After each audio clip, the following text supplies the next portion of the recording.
Welcome to another Cosplay mini tutorial by Biggie Motic. We return to the Zatchbell Spellbook, where we're going to add a cover to our text block, which we accomplished in the last tutorial.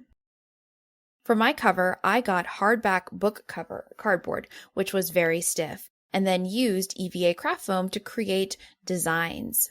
My particular format was designed to fit 8.5 by 11-inch pages. So you'll want to account for that when coming up with your dimensions.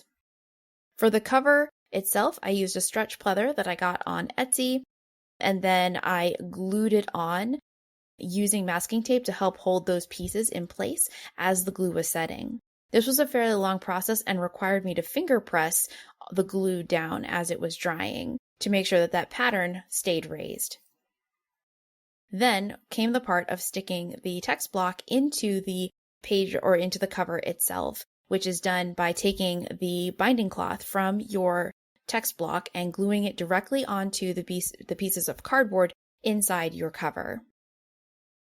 Kind of a key tip here is leave your text block standing upright, as you can see in some of the photos here, and then keep that upright as you continue to add in your facing pages. So in this case, I took 2 pieces of 11 by 17 decorative paper, gluing it onto the inside cover and then onto the front back side of the text block, and then repeating that for both the front and the back.